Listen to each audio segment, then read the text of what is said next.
तो last part में हमने डेव और माइक को देखा था, जहाँ डेव एक शांत किस्म का लड़का और माइक एक शरारती लड़का था, पर वो दोनों ही जीनियस थे। इसलिए माइक के फादर और डेव के टीचर उन दोनों को एक आइलैंड पर पियरलेस बीट लाने को कहते हैं, जहाँ जब माइक उस आइलैंड के पास पहुंचता है तो उसे वहाँ डेव दिखता है। इसलिए माइक डेव पर अटैक कर देता है। साथ ही उन दोनों को लड़ते हुए एक लड़की दूर से देख रही थी, जो खुद भी वहाँ उस पियरलेस बीट को लेने आई थी। अब आगे तो इस पार्ट की शुरुआत में माइक डेव से कहता है कि तुम अपने सैनिकों को साथ रखकर खुद को जीनियस समझ रहे हो। अगर तुम्हें दम है तो अकेले मुझसे फाइट करो। और ये कहकर माइक उस आइलैंड के और अंदर चला जाता है। तो डेव भी अपने सैनिकों को वहीं रोककर आइलैंड पर आ जाता है, जहाँ आइलैंड पर पहुंचने पर डेव को एक अजीब सी आवाज आती है। तो डेव उस आवाज को फॉलो करता है और फॉलो करते करते डेव एक बहुत बड़ी खाई के पास पहुंच जाता है। उसी वक्त माइक वहां आकर डेव पर अटैक करता है, लेकिन डेव उस अटैक से बच जाता है, जिसपे माइक बोलता है कि आखिर तुम अकेले यहाँ आ ही गए। इसके बाद माइक डेव पर विंड ब्लेड नाम का अटैक करता है, लेकिन डेव उसे गॉड बेस्टो नाम की टेक्निक से रोक देता है। ये देखकर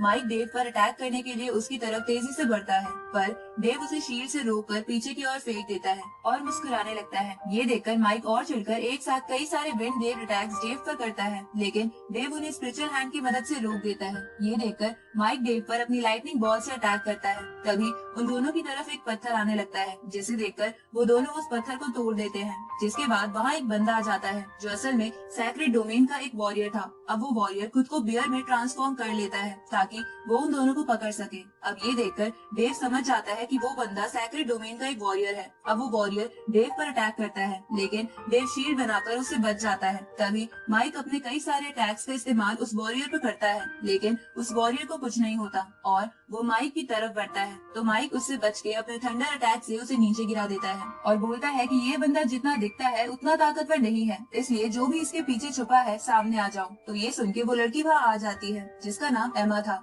अब एमा को देखकर माइक कहता है कि तुम तो बहुत ब्यूटीफुल हो। इसके बाद एमा उन दोनों को बताती है कि वो सैक्रेड डोमेन की सिल्वर लोटस क्लैन से है। तो ये सुन के वो दोनों भी अपना इंट्रोडक्शन देते हैं, जिसे सुन के एमा कहती है कि तुम दोनों डिफरेंट डोमेन से हो, तो मतलब तुम दोनों दोस्त नहीं हो। इसके बाद एमा उन दोनों से पूछती है कि तुम यहाँ क्यों आए हो, जिसपे माइक उसे कहता है कि फालतू की बातें बंद करो, क्योंकि मुझे पता है कि तुम पियरलेस बीट के लिए ही यहाँ आई हो। तभी वो वॉरियर एमा से कहते हैं कि हमारे साथ बहुत सारे सैनिक हैं, तो हम इन्हें मार क्यों नहीं देते, जिसपे एमा उसे चुप रहने को कहती है और उन दोनों को बोलती है कि हमारा डोमेन शुरू से ही शांति बनाना ही पसंद करता है, इसलिए हम चारों उस बीट को लेने के लिए फाइट करते हैं और जीतने वाले को हम पियरलेस बीट ले जाने देंगे, साथ ही उसे कोई रोकेगा भी नहीं। ये सुन के माइक एमा को कहता है कि तुम हमें बेवकूफ बनाना चाहती हो, क्योंकि तुम दो लोग हो जिसकी वजह से हम दोनों को दो बंदों से लड़ना पड़ेगा और तुम्हें इसकी एडवांटेज मिल जाएगी। उसी वक्त हम डेव को देखते हैं, जो उस खाई में देख रहा था, क्योंकि उसे वहाँ से अजीब सी आवाजें आ रही थी, इसलिए डेव उस खाई में चला जाता है, जिसे देखकर माइक भी उसके पीछे जाता है। पर एमा और वो वॉरियर उस खाई में नहीं जा पाते, क्योंकि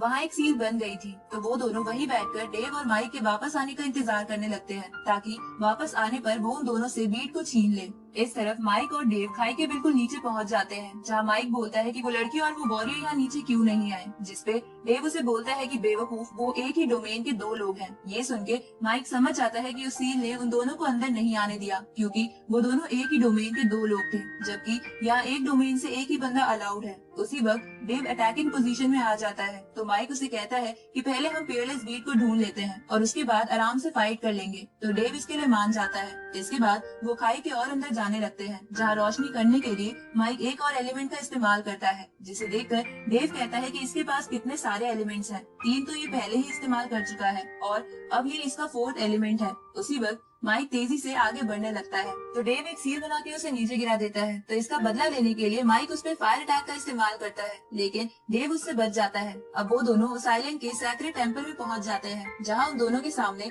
बॉल जैसा एक पत्थर था। तो उसे देखकर वो दोनों उस पत्थर के पास चले जाते हैं, जहाँ माइक डेव से पूछता है कि क्या ये पियरलेस बीट हो सकता है, जिसपे डेव कहता है कि मुझे पता नहीं। अब माइक ये चेक करने के लिए उस स्टोन पर अटैक करता है, लेकिन उस स्टोन में से कोई रिएक्शन नहीं होता। तो माइक बोलता है कि जरूर ये एक स्टोन ही है, पर डेव को इस बात पे विश्वास नहीं था, क्योंकि उसको वो आवाजें यहीं से आ रही थी। अब डेव सच जानने के लिए उस पत्थर को छूता है, लेकिन वो उस पत्थर से चिपक जाता है और वो पत्थर उसका ऑरा कंज्यूम करने लगता है। तभी माइक उसे देखकर पूछता है कि तुम क्या कर रहे हो। तो डेव उसे फंसाने के लिए कह देता है कि वो उस पत्थर को रिफाइन कर रहा है। ये सुन के माइक भी जल्दी से उस पत्थर को टच करता है, जिसकी वजह से वो भी उस पत्थर से चिपक जाता है। तभी डेव उसे कहता है कि तुम सच में एक गधे हो। ये सुनकर माइक उसे लात मारने की कोशिश करता है, पर इसकी वजह से वो पूरा ही उस पत्थर से चिपक जाता है। उसी वक्त वहाँ सभी चीजें हिलने लगती है, जिसे एमा और वो वॉरियर भी महसूस कर लेते हैं। इसलिए वो वॉरियर अंदर जाने के लिए उस सील पर अटैक करता है, लेकिन वो सील हट चुकी थी, जिसकी वजह से वो वॉरियर खाई में गिर जाता है। तो एमा भी उस वॉरियर के पीछे चली जाती है। इधर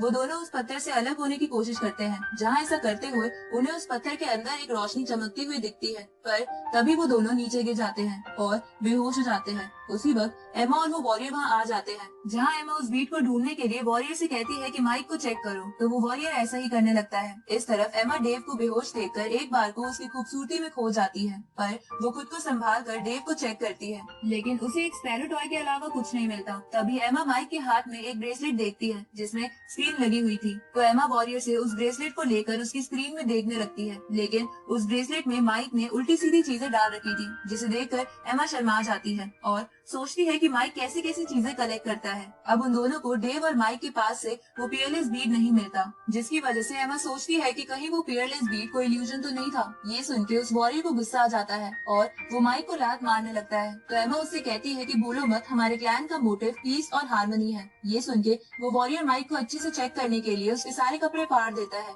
जिसे देखकर एमा शर्मा कर वहाँ से भाग जाती है। तो वो वॉरियर भी एमा के पीछे चला जाता है। थोड़ी देर बाद उन दोनों को होश आता है, जहाँ अपने कपड़े फटे देख के माइक को वॉरियर पे गुस्सा आने लगता है, क्योंकि माइक को बेहोशी की हालत में भी उन दोनों की आवाजें सुनाई दे रही थी। तभी डेव वहाँ से जाने लगता है। तो माइक उसे कहता है कि अगर हम फिर से मिले तो मैं तुम्हें नहीं छोड़ूंगा, जिसपे डेव उसे कहता है कि तुम अभी भी बच्चे हो। ये सुन के माइक को गुस्सा आ जाता है। इसके बाद माइक पत्ते लपेट कर उस खाई से बाहर आ जाता है, जहाँ उसकी फ्रेंड डॉल्फिन वहाँ उसका वेट कर रही थी। तो माइक अब डॉल्फिन पे बैठ के अपने घर चला जाता है। इधर हम डेव को मेडिटेट करते हुए देखते हैं। तभी उसे एहसास होता है कि उसकी शिप की तरफ एक बड़ा सा मॉन्स्टर बढ़ रहा है। ये सुन के डेव के साथ आए सैनिक घबरा जाते हैं और यहीं पर ये पार्ट खत्म होता है।